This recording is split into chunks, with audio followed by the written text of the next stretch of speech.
Hello, this is news on NTA International. I'm Nancy Godi Angunihu, and on sign language is John Bamidele. First, the headlines. Pope Leo XIV holds first mass with a call on Catholics to desperately counter lack of faith. Russian President Vladimir Putin, his Chinese counterpart Xi Jinping, along with other foreign leaders, lay flowers at tomb of the unknown soldier in Alexander Garden by the Kremlin Wall. Plus, the federal government says it is untrue that it has commenced an extradition process against Simon Eba.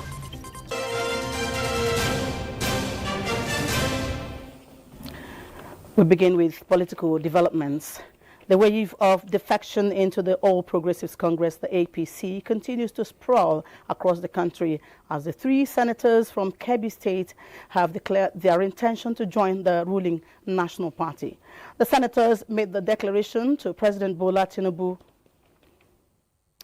when he received political stakeholders from Kebbi, Sokoto and Zamfara states at the State House.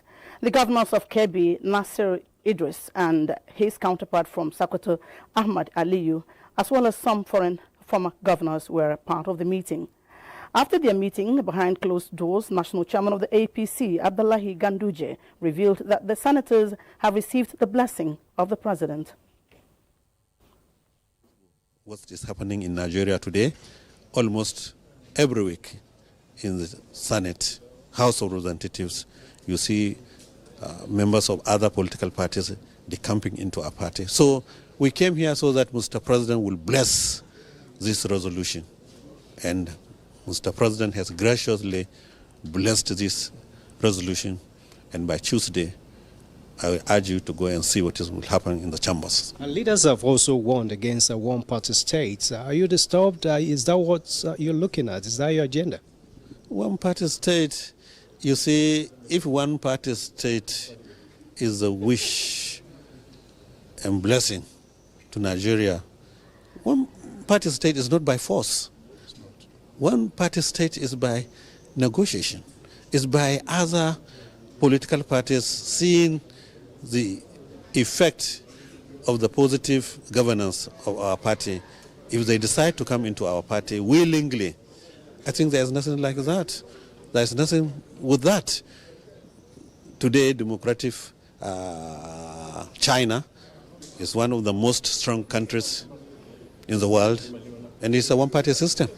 We are not saying that we are working for one-party system, but if that is the wish of Nigerians, we cannot quarrel with that. You know, they say too many cooks spoil the soup. Too many political parties spoil governance. The national chairman believes his party has the provision and experience enough to manage the additional population of the party.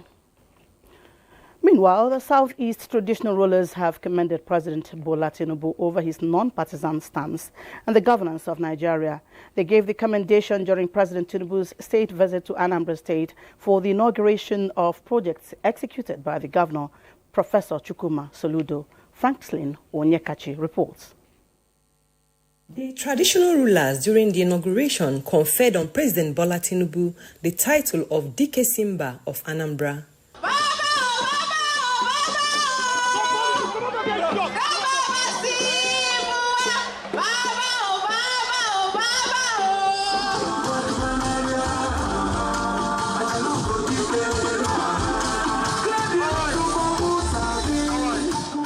Southeast,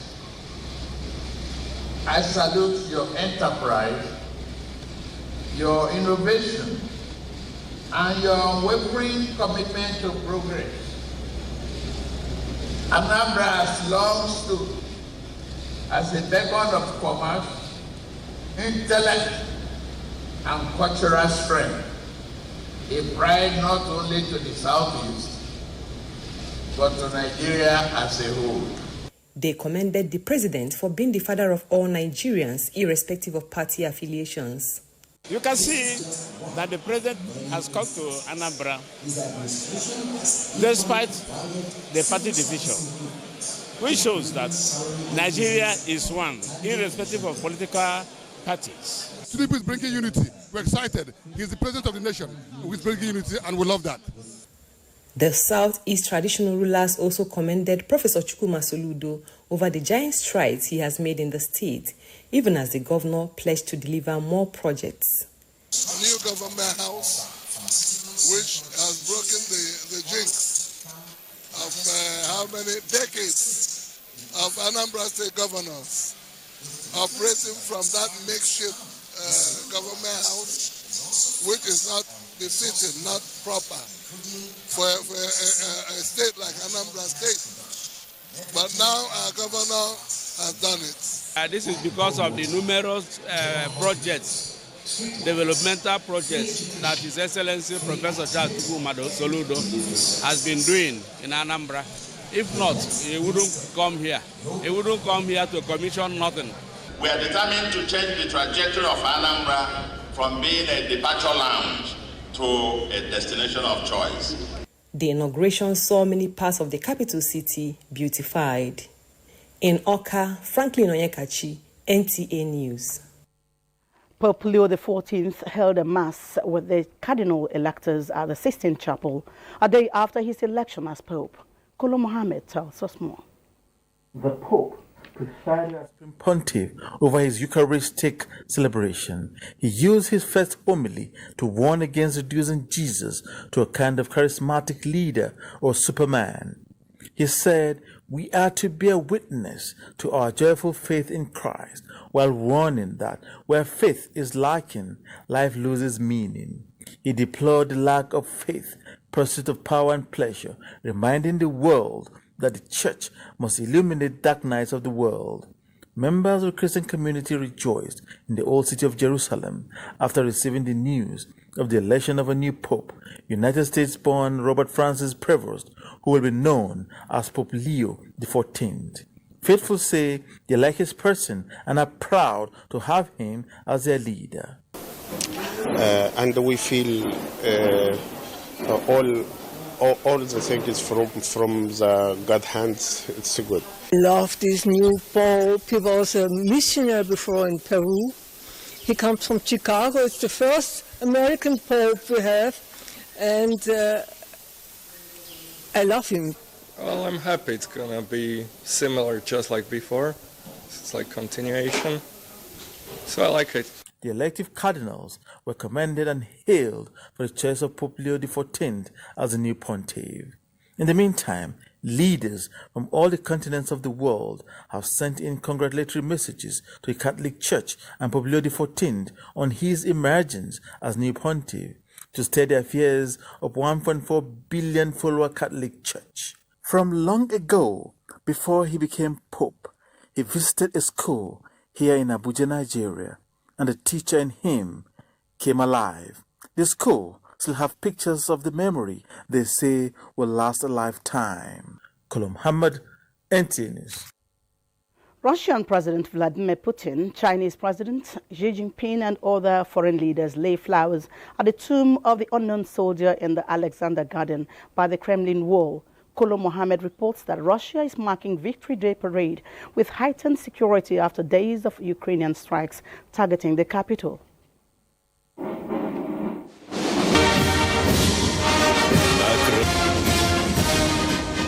The full parade is the fourth since Moscow launched a full-scale military assault on Ukraine in 2022. President Putin there exchanging pleasantries with the North Korean military personnel at Red Square Parade after a display marking the defeat of Nazi Germany. All the best wishes to all your fighters, Putin says to several highly decorated officers from North Korea.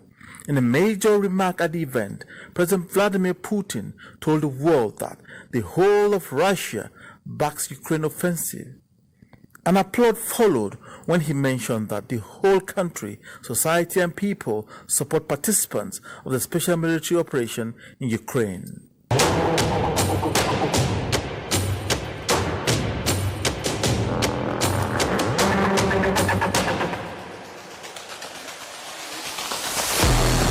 In other news, Kenyan President William Ruto and UAE Foreign Minister Abdullah bin Zayed Al Nahyan have signed 7 agreements and memoranda of understanding in various fields, including military cooperation and economic development in Nairobi. They signed the agreement during a meeting which focused on bilateral relations and ways of enhancing cooperation in the fields of economy, trade, investment, tourism, and energy to support development goals of both countries.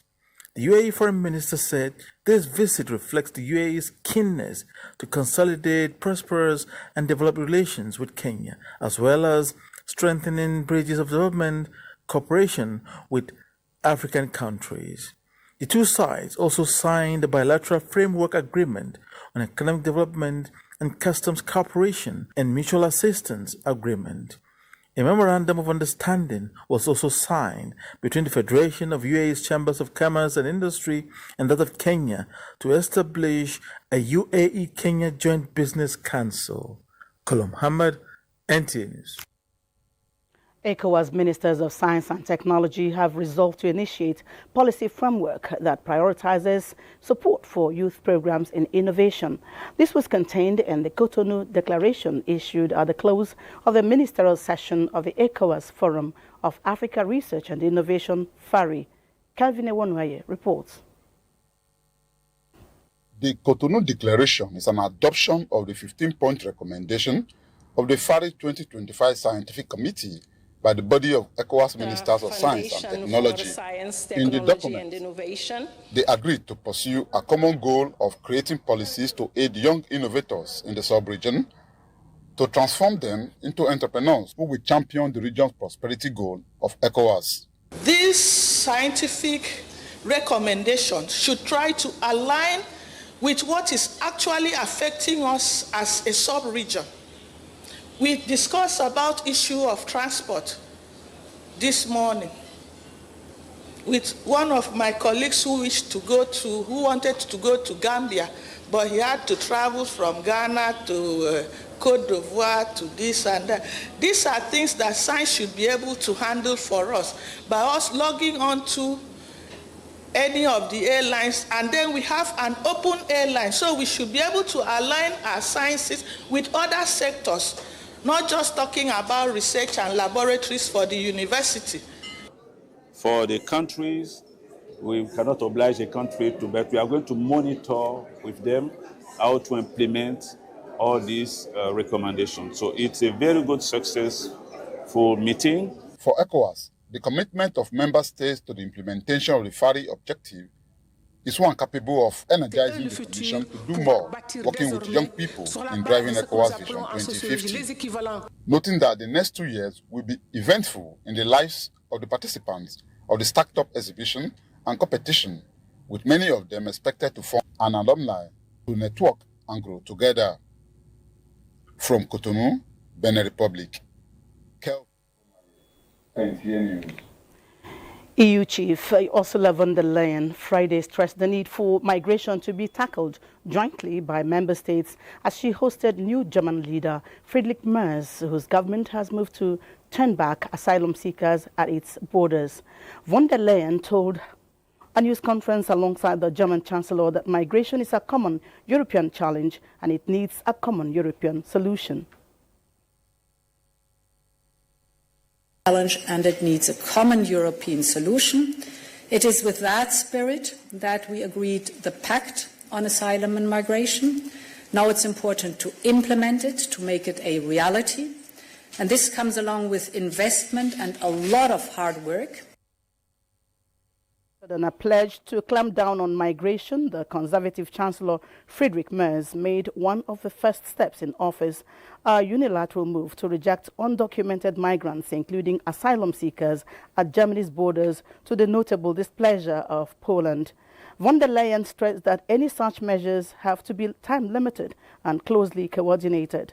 The German move was a part of Merz's plan to wrest the initiative away from the anti-immigration alternative for Germany, AfD, which came second. That I can visit On the third day in office, I can visit the European institutions. As the German Federal Chancellor, I have the privilege, as the Chancellor,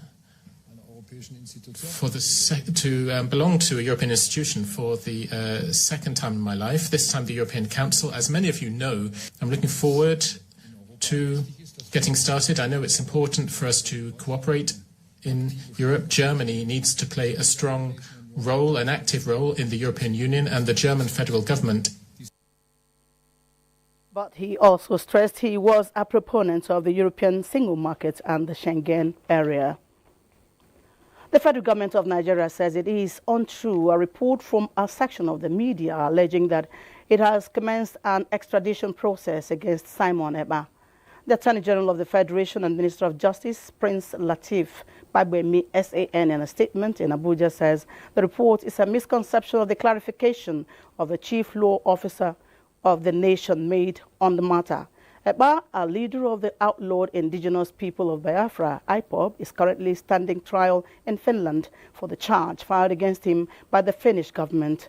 To set the record straight, what the AGF said during the question and answer session was that the Nigerian government had been engaging with Finnish authorities to ensure that Simon Ekpa is held accountable for his actions. He explained that since the crimes committed by Simon Ekpa were cross-border in nature, the Nigerian government eagerly waits the outcome of the proposed trial in Finland to have an informed decision on the next step to take. The Nigeria Police Force has recorded yet another breakthrough in the battle against transnational crime, rescuing 25 Ivorian nationals and arresting 8 suspects in a daring operation across Ogun State.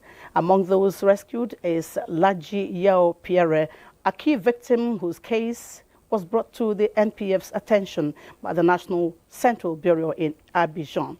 A statement by the force indicates that acting on a formal request from NCB Abidjan, the Commissioner of Police, Interpol Annex Lagos, CP Bode Ojajunji, swiftly deployed a crackdown team of investigators who stormed 2 hideouts in Ado Ota. The coordinated raids led to the rescue of all victims and the arrest of the suspects believed to have lured and kidnapped the victims under false pretenses, promising to travel to Europe and later demanding ransom. The Inspector General of Police, Kayode Egbetokun, has hailed the operation as a testament of the NPF's resolve to root out international crime syndicates. He assured that Nigeria will remain hostile terrain for criminals targeting innocent individuals, whether citizens or foreign nationals, as investigations continue to ensure justice is served. This is news on NTA International. We take a break. Thanks for staying with us. We now turn to educational sector. Nigerian students have continued to conquer the world in international academic competitions, the recent being the exploits of Master Adoga Abu Daniel and Ovie Okpako Onyokoko, among other students who all emerged as overall best in the world in the Singapore and Asian Schools Maths Olympiad. This accomplishment was recently acknowledged at the Federal Ministry of Education with much encouragement and accolades for the students who wrote Nigeria's name in gold at the world stage. Abdullahi Ajia tells us more. Nigeria's exploits in local and international academic competitions have never been in doubt. It got better with Ovie Okpako Onyokoko in 2024, who conquered the world to reemerge as the global champion in the Singapore and Asia Schools Maths Olympiad. And Adoga Abu Daniel also repeated the same achievement in the 2025 edition held in April.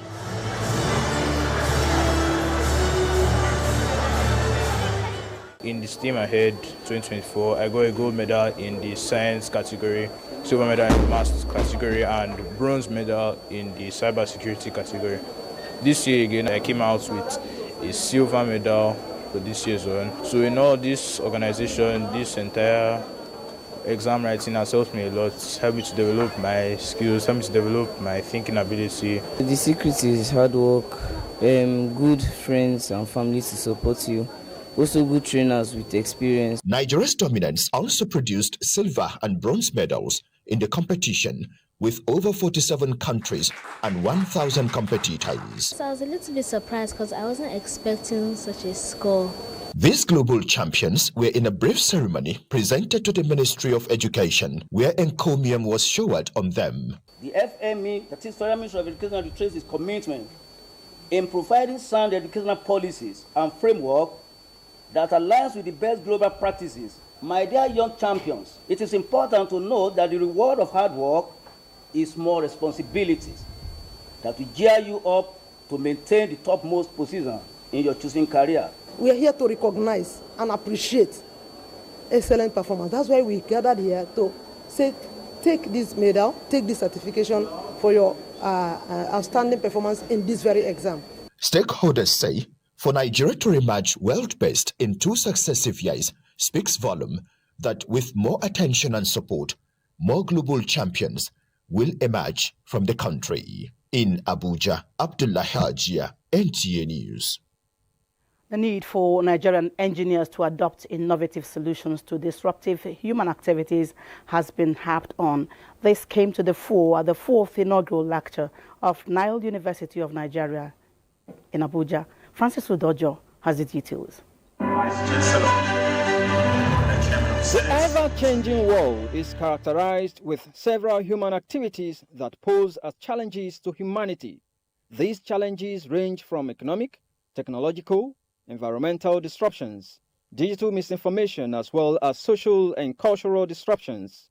The NILE's 4th inaugural lecture with the theme, Empowering Society, the engineer's mandate to innovate in a disruptive world, is a pathway to raise engineers that will help solve current challenges and mitigate future problems in our changing world. The engineer must realize that the world is changing. The old world order that we know it has disappeared or is fast disappearing. We have to respond to the challenging times, and we have to respond in a way that we provide solutions, not only for today, but for the future. And as professors, as educators, we are duty-bound to produce the next generation of engineers who will do the same. Professor Dili Dogo is the Vice Chancellor of Nile University of Nigeria, Abuja. We all agree that we live in a disruptive society. Therefore, we have to be innovative, we have to be creative, we have to be impactful, and we have to help government and society and the private sector so that together we can build a country of our dreams. Proponents of the lecture expect collaborative efforts of policymakers and other stakeholders in actualizing the goal of the gathering. Francis Udocho, NTA News. The Nigerian National Assembly is embracing technology to enhance operations and enable lawmakers to participate in sessions and vote on resolutions without being physically present. National Assembly correspondent Lami Ali has details on the strategies being adopted to achieve this goal. The idea of e-parliaments aligns with the current judicial practice in Nigeria as provided in the Evidence Act, which allows the admission of computer-generated evidence in courts. This retreat for top management of the National Assembly is laying out plans and designing ways to effectively delegate and discharge responsibilities using digital platforms in the legislature. The National Assembly of Nigeria is a major player in the international legislative space.